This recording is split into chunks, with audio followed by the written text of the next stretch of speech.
Fala, meu povo, sejam bem-vindos ao Biblicamente Podcast, o nosso canal de pensamento bíblico simplificado. Esse episódio é uma continuação, então sim, existe uma parte anterior. Se tu ainda não assistiu, volta lá e confere todo o conteúdo desde o início, para que tu não perca nenhuma parte daquilo que está sendo proposto e daquilo que está sendo exposto na Escritura. Dica rápida antes de começar o vídeo. Confere a tua inscrição, confere se o sininho da notificação está ativo e não deixa de curtir, compartilhar e também de deixar o teu comentário.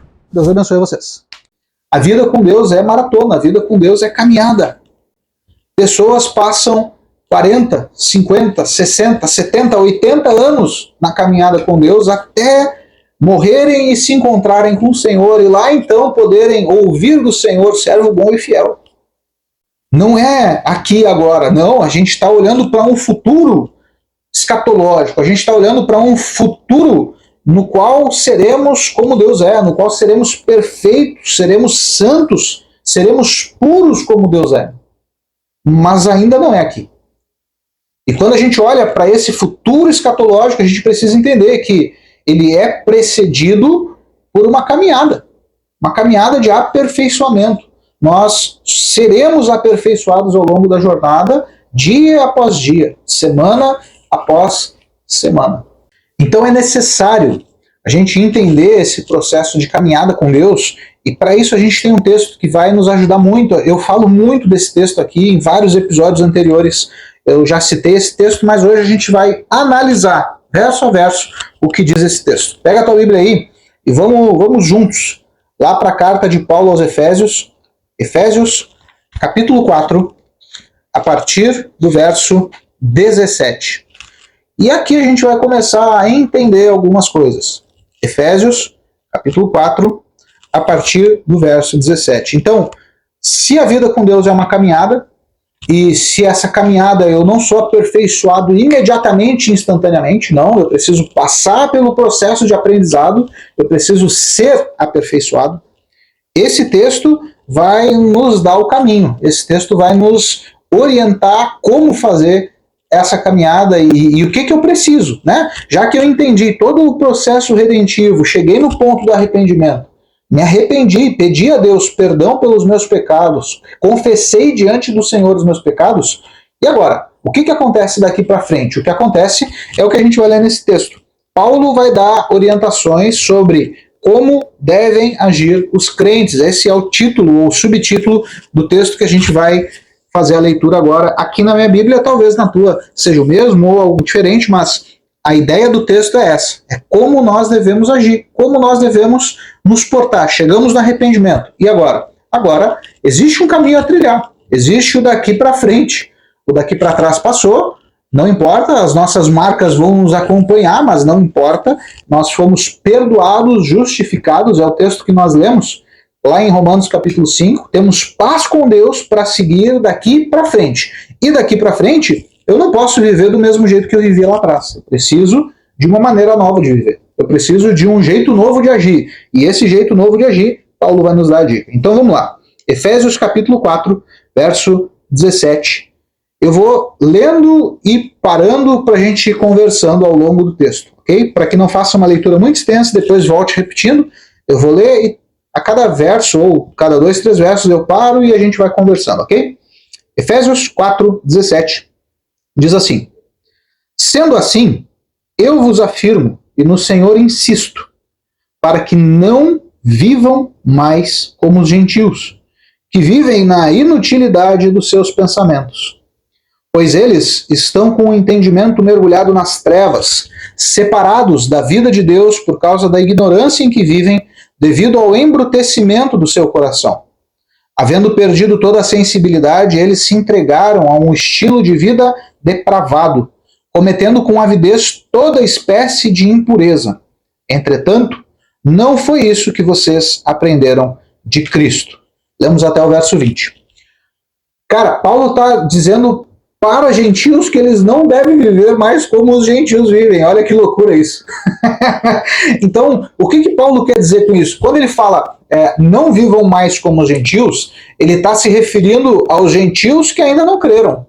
Então, existe uma clara distinção entre aquele que não crê e aquele que crê na mensagem. E aquele que crê na mensagem precisa necessariamente e obrigatoriamente viver um estilo de vida diferente. Por quê? Porque aquele que não crê está nesse estado que Paulo diz aqui. Ele vive na inutilidade dos seus pensamentos, ou seja, ele só pensa coisa inútil. O que ele pensa não tem valor eterno. O que ele pensa não vai deixar legado nenhum. O que ele pensa não tem sentido filosófico, não tem sentido escatológico, não vai levar a lugar nenhum. O verso 18 ainda vai dizer: eles estão com o entendimento mergulhado nas trevas, separados da vida de Deus por causa da ignorância em que vivem devido ao embrutecimento do coração. Lembra que a gente falou lá atrás que aquele que crê tem paz com Deus? A vida do homem sem Deus não é assim. Ele está separado da vida de Deus, ele é ignorante, ele vive de forma ignorante, ou seja, ele não sabe, ele não conhece, ele não entende o meio pelo qual as coisas estão acontecendo, ele não entende sobre a revelação do plano redentivo do Senhor. Assim é a vida do gentio. Paulo usa esse termo, né? Gentio. É o cara que ainda não creu em Deus, é o cara que não é do povo de Israel, mas ainda não creu em Deus. A carta aos Efésios é para gentios. Então, sim, Paulo está fazendo essa distinção entre o que crê e o que não crê. Não é aqui sobre povo, sobre nação. Verso 19. Havendo perdido toda a sensibilidade, se entregaram a um estilo de vida depravado, cometendo com avidez toda espécie de impureza. Essa é a forma como nós vivíamos. Ou quem sabe como tu vives, se tu está chegando hoje aqui. E se tu está chegando hoje aqui, esse é o teu estilo de vida, cara, existe um caminho melhor. Existe uma salvação, existe uma porta aberta, existe um meio pelo qual Deus proporciona justificação e aproximação, para que tu possa ter de novo paz com Deus, para que esse vazio do teu coração seja preenchido. E eu te digo, só Deus preenche esse lugar no teu coração. Entretanto, verso 20, não foi assim que vocês aprenderam de Cristo. E agora, Paulo já disse como não viver, como não fazer, ou o que não fazer. Agora, a partir do verso 21, Paulo vai começar a dizer como nós devemos proceder. Chegamos até aqui, chegamos até o arrependimento, como nós devemos proceder, como deve ser a nossa vida. Vamos lá, vamos juntos. Diz o seguinte, verso 21, se é que de fato o ouvistes e nele fostes discipulados, conforme a verdade que está em Jesus. Quanto à antiga, olha só, antiga, para trás, quanto à antiga maneira de viver, fostes instruídos a vos despirdes do velho homem que se corrompe por desejos enganosos, a serdes renovados, onde? No vosso modo de raciocinar, e a vos revestirdes do novo homem, criado para ser semelhante a Deus em justiça e em santidade, provenientes da verdade. Então olha só o caminho que Paulo está traçando e que ele está dizendo que nós devemos passar por esse processo. Cheguei no arrependimento, e agora? Agora eu vou, primeiro, me despir do velho homem. Paulo usa a analogia de uma troca de roupa. Lá em Colossenses ele vai usar novamente essa mesma analogia. Então é como uma troca de roupa mesmo. Eu vou me despir do velho homem, eu vou tirar aquela roupa velha, eu vou tirar aquela velha natureza, eu vou tirar os velhos conceitos, os velhos pensamentos, a velha forma de agir e também de reagir diante das situações da vida. Eu vou tirar tudo isso. Eu vou intencionalmente tirar essa roupa velha. Ele vai usar uma segunda expressão, a serem renovados, ou seja, eu vou ser lavado. Então, eu tiro a roupa velha e eu vou me lavar, eu vou tomar um banho, eu vou ser renovado. E essa renovação precisa acontecer na tua mente. Essa renovação precisa acontecer no teu coração. É o que a gente falou sobre metanoia, é o que a gente falou sobre mudar a mente, sobre mudar a forma de pensar, a forma de encarar a vida. Cara, isso faz diferença no nosso dia a dia. Isso faz diferença no teu, no meu, no nosso dia a dia. Então, eu tiro a roupa do velho homem, eu me renovo, eu sou lavado no meu raciocínio para que eu tenha uma nova vida e eu vou me revestir do novo homem. Eu uso roupas novas, eu não vou voltar a usar aquela roupa velha e suja que eu tirei antes do banho. Não, eu tirei a roupa suja, eu tomei banho e agora eu vou colocar roupas novas, roupas limpas. E sobre essas roupas, Paulo vai dizer Revestir-vos do novo homem, verso 24, criado para ser semelhante a Deus. Como que eu posso ser semelhante a Deus? Em justiça e em santidade, provenientes da onde? Da verdade. Então, cada vez que eu me aproximo da Escritura para entender a justiça de Deus e para entender a santidade de Deus, a Escritura é a verdade, Jesus Cristo, revelado na Escritura, é a verdade, eu me torno cada vez mais parecido com Deus. É isso que Paulo está dizendo. De novo, não vai ser instantâneo, não vai ser de uma hora para outra, tu não vai dormir pagão, endemoniado, tu não vai dormir, ímpio e de repente acorda Deus, santo como Deus. Não, cara, isso não vai acontecer. É um processo. E o processo começa como? Eu tiro a roupa velha, eu sou lavado pela verdade, o meu raciocínio precisa sofrer a mudança, a metanoia, a conversão, e eu visto roupas novas. E vestindo roupas novas, agora sim, eu vou em busca da verdade, essa verdade da Escritura, não é a verdade subjetiva do mundo, não, é a verdade da Escritura, eu vou em busca dessa verdade para ser semelhante a Deus em justiça e santidade, proveniente da verdade. Verso 25, portanto, cada um de vós deve abandonar a mentira e falar a verdade ao seu próximo, pois todos somos membros de um mesmo corpo, o corpo de Cristo. Paulo vai falar sobre essa metáfora do corpo de Cristo em outras cartas. Aqui ele só dá essa pincelada, esse easter egg.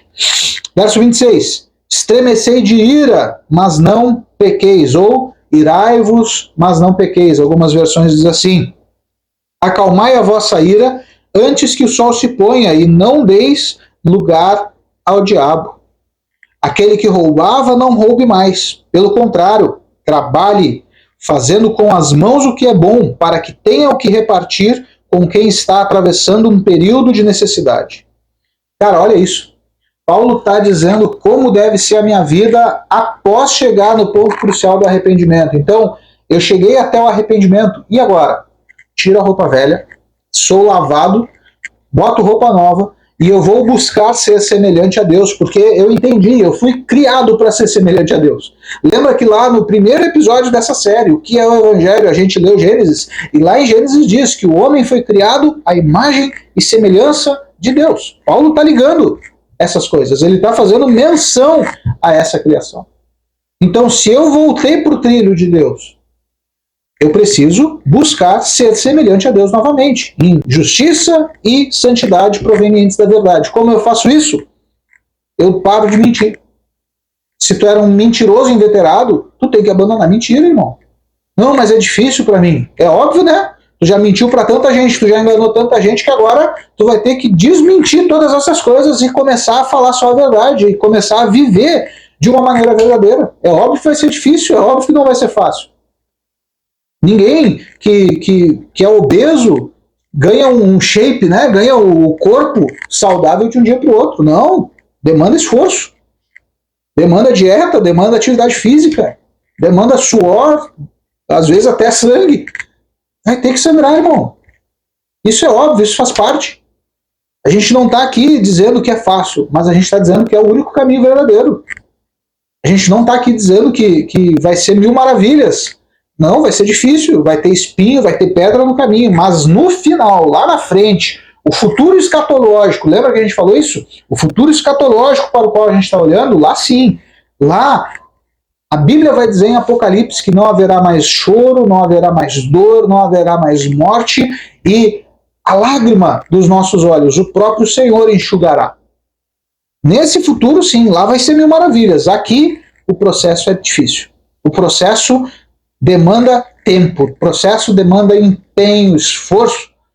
Se tu mentir, não mente mais. Paulo ainda vai dizer aos nervosinhos, aos esquentadinhos, estremecei de ira, mas não pequem. Acalmem a ira antes do pôr do sol, não deem lugar ao diabo. E quando a gente olha para os conselhos de Paulo a Timóteo, ele vai repetir esse conceito aqui. Então, o homem, isso tem muito a ver com nós, homens. A gente tem tendência a ser explosivo, a gente tem tendência a ser violento, faz parte da natureza masculina. Seja controlado pelo Senhor. Lá na nossa série sobre o Sermão da Montanha, a gente viu, quando Jesus fala que bem-aventurado é o manso. A gente viu que esse manso não é aquele cara pacato, bonzinho, não, eu sou tão bonzinho que eu nem preciso me converter. Não, o manso não é isso. A palavra usada faz menção a alguém que ativamente se submete a Deus. É o cara que é estourado, é nervoso, é violento, é forte, tem condição de resolver pela força. Mas ele se submete a Deus, ele diz, não, o que o Senhor mandar eu fazer, eu farei. A palavra do latim tem a ver com amansar, então é pegar um animal selvagem e amansá-lo, domá-lo, domesticá-lo, pôr freios, arreios, para que ele se curve à vontade daquele que vai montar sobre ele. Esse é o manso, lá do Sermão da Montanha. É isso que Paulo está falando. Não é sobre tu ser tão bonzinho que tu acha que tu nem precisa te converter, não. É sobre tu reconhecer que tu é violento, que tu quer resolver as coisas na marra e na força. Mas tu não vai fazer isso por quê? Porque tu tirou a roupa velha, tu lavou a tua mente, o teu raciocínio é outro, e agora tu tá com uma roupa nova buscando ser semelhante a Deus. Em justiça e em santidade provenientes da verdade. Verso 28. Aquele que roubava, não roube mais. Pelo contrário, trabalhe, fazendo com as mãos o que é bom, para que tenha o que repartir com quem está atravessando um período de necessidade. Trabalho, irmão. Trabalho.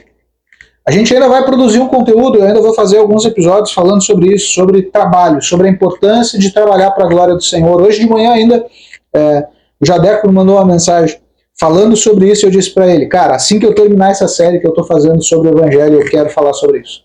Porque a gente não está lidando da forma certa com o nosso trabalho. A gente lida com o trabalho como se fosse um fardo. Mas, na verdade, o nosso trabalho é uma forma de glorificar Deus. É o nosso ministério diário. É assim que a gente serve a Deus. Mas a gente secularizou o trabalho, a gente diz que o trabalho é uma desgraça, é uma maldição, e que eu só sou crente na igreja. Cara, isso está errado. Não é assim que as coisas funcionam. Tanto não é assim que Paulo está dizendo. Quem roubava, para de roubar e começa a trabalhar. Começa a trabalhar, começa a produzir com as mãos. E não é produzir só para si. Não é aquela coisa egoísta de produzir, de querer riqueza para si. Não. É para si, mas também para ter o que compartilhar. É para poder ajudar a necessidade do próximo. É para poder suprir a necessidade do próximo. Essa é a nova vida. Esse é o novo modo de agir. Verso 29, e aqui vem talvez um dos pontos mais complicados. Não saia da vossa boca nenhuma palavra torpe. A maioria das versões diz isso. A King James diz, nenhuma palavra que cause destruição, mas somente aquela que é útil para a edificação, de acordo com a necessidade, a fim de que comunique graça àqueles que ouvem. Por que eu digo que essa é uma das partes mais difíceis? Porque Tiago vai dizer isso. Tiago, capítulo 3, a gente já fez uma série, a gente já tem alguns episódios falando sobre isso lá. Tiago, capítulo 3, ele vai falar sobre o poder da língua.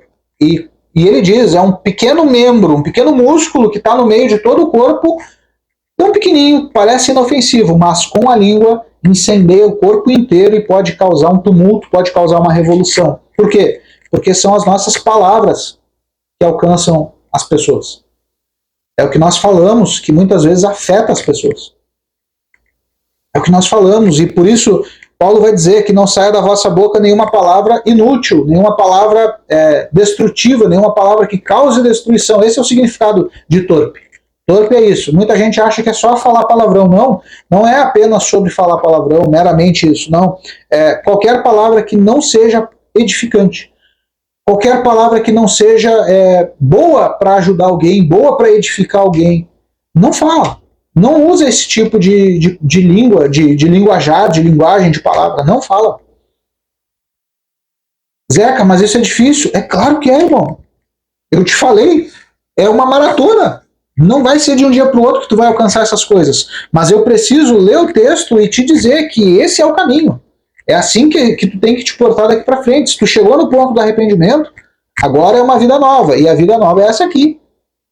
Então, eu mentia, agora eu não minto mais. Eu resolvia tudo na força. Agora não, agora tu vai ser contido pelo Espírito. E tu vai deixar que Deus resolva as coisas. E Ele vai te dar sabedoria para resolver as coisas. Tu roubava, agora não mais. Agora tu vai trabalhar, tu vai produzir com tuas mãos para que tu tenha sustento e para que tu possa sustentar também pessoas que estão ao teu redor em necessidade. Faz parte. Essa é a vida. Não vai sair mais palavra torpe, ou tu não vai usar a tua boca para falar mal das pessoas, tu não vai usar a tua boca para ofender as pessoas. Ou, cara, tem tanta coisa que a gente pode ficar só nesse texto aqui. A gente pode ir tão longe. Pais e mães que sempre que vão falar alguma coisa para os filhos é uma palavra ruim. Cara, como tu é burro, cara, tu é inútil, cara, tu não sabe fazer isso, cara, tu não sabe fazer aquilo. Palavra torpe, irmão. Tu não tá edificando em nada, tu só tá humilhando, espizinhando o teu filho. Quantos filhos só sabem falar coisas ruins pros pais? Ah, velho, velha, inútil. Ah, tu não sabe fazer nada. Ah, tu não sabe mexer num computador. Cara, palavra inútil, tu não tá edificando nada. É sobre isso que Paulo tá falando. Então, se eu tirei a roupa velha, fui lavado, tive a minha mente, o meu raciocínio transformado e eu vesti roupas novas, agora eu estou no processo. E no processo eu tenho que entender que isso não pode fazer parte da minha vida. O que eu falo precisa edificar. O que eu falo precisa ser para ajudar o próximo e não para matar ele. Tem que ser para melhorar a vida do próximo e não para fazer o cara se sentir pior ainda. Verso 30, e não entristeçais o Espírito Santo, como que eu entristeço?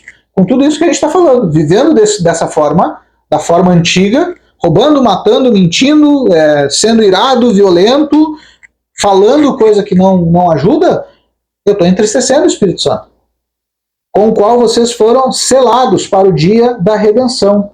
Verso 31, toda amargura, cólera, ira, gritaria e blasfêmia sejam eliminadas do meio de vocês, bem como toda a maldade.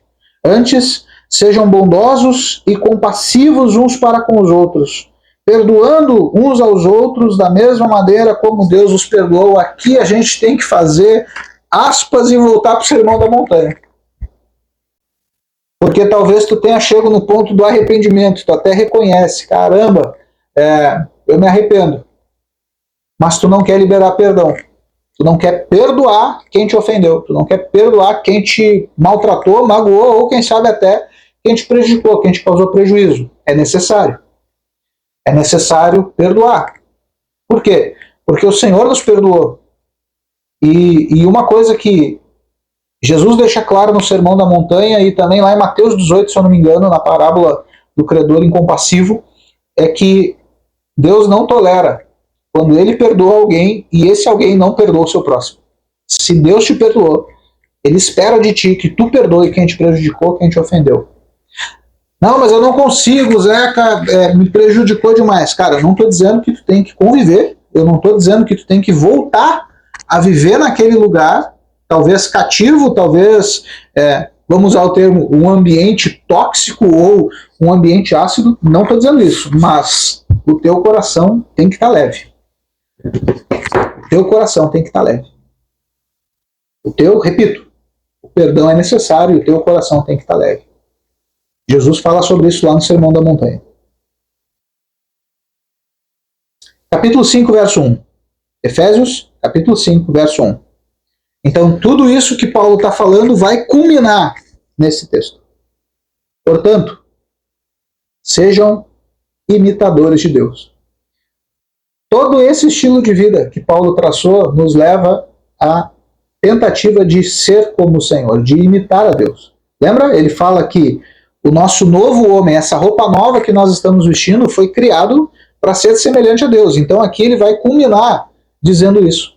Por isso, portanto, pois agora sejam imitadores de Deus como filhos amados. E andai em amor, como Cristo, que também nos amou e se entregou por nós a Deus, como oferta e sacrifício, com aroma suave. Não tem como, querido. Não tem como. Deixa eu te dizer isso da forma mais clara possível. Não tem como nós vivermos um evangelho que não seja o evangelho bíblico. Qualquer evangelho que não é bíblico, não é evangelho. O evangelho bíblico nos leva ao abandono da velha natureza, ao abandono do velho homem, à transformação da mente pelo lavar regenerador da palavra, a vestir roupas novas e a viver daqui para frente como um novo homem. E esse novo homem, o objetivo dele é tornar-se semelhante ao Criador. Por quê? Porque lá no início, Deus criou o homem à sua imagem e semelhança. Então, sim, é necessário abandonar a mentira, é necessário abandonar a ira, a violência, e eu não estou dizendo que tu tem que ser frouxo. Em alguns momentos, talvez tu precise usar de um pouco mais de força. Foi para isso que Deus te deu ela, mas tu tem que usar com sabedoria. É necessário abandonar uma vida de roubo, uma vida de ilegalidade, de crime, e trabalhar com as próprias mãos, produzir com as tuas mãos algo útil para ti e para quem vive ao teu redor. Não pode sair da nossa boca nada inútil. Não pode estar usando a boca que Deus te deu, a capacidade que Deus te deu de se comunicar. Tu não pode usar isso para fazer mal às pessoas, para prejudicar, para ofender. Tu não pode fazer isso. Por quê? Porque é daqui para frente. A velha natureza ficou lá para trás. O velho homem deixa para lá. A roupa velha, tu não vai lavar e querer usar de novo. Não, a roupa velha é para ir fora mesmo. Agora é novo homem. É uma nova criatura. E essa criatura, ela não quer entristecer o Espírito Santo. Ela não vai viver amarga ou irada ou sempre no meio de gritaria e blasfêmia. Não. Pelo contrário. Precisamos ser bondosos, compassivos uns para com os outros, perdoando-nos uns aos outros. Da mesma forma como Deus nos perdoou em Cristo, e agindo assim, nós seremos imitadores de Deus. Da mesma forma que um filho vê o pai fazendo algo e aquele filho tenta reproduzir o que o pai faz, ele tenta imitar o que o pai faz. Assim também, nós precisamos olhar para o Senhor. E se ele é bom, eu preciso tentar ser bondoso. Se ele é justo, eu preciso tentar ser justo. Se ele me perdoou, eu preciso tentar perdoar quem me ofendeu, quem me prejudicou, quem me causou dano ou prejuízo. É necessário.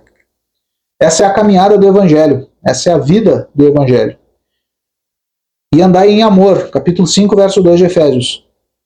Como Cristo, que também nos amou e se entregou por nós a Deus, como oferta e sacrifício com aroma suave. Quero te deixar pensando sobre essas coisas.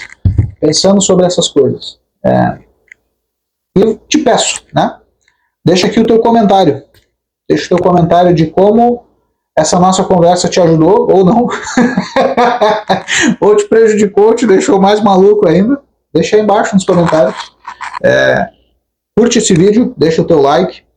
Compartilha, cara, é muito importante. Compartilha esse vídeo com alguém, uma pessoa, daqui a pouco num grupo lá. Cara, compartilha para que essa mensagem chegue mais longe. Confere a tua inscrição. Confere se o sininho da notificação está ativo. Aqui em cima, mais uma vez, vai estar a nossa rede social. Facebook, Instagram e TikTok, todas com o mesmo nome. @biblicamente.pdc. Espero vocês semana que vem. Deus abençoe. E a gente segue falando sobre o Evangelho. Valeu!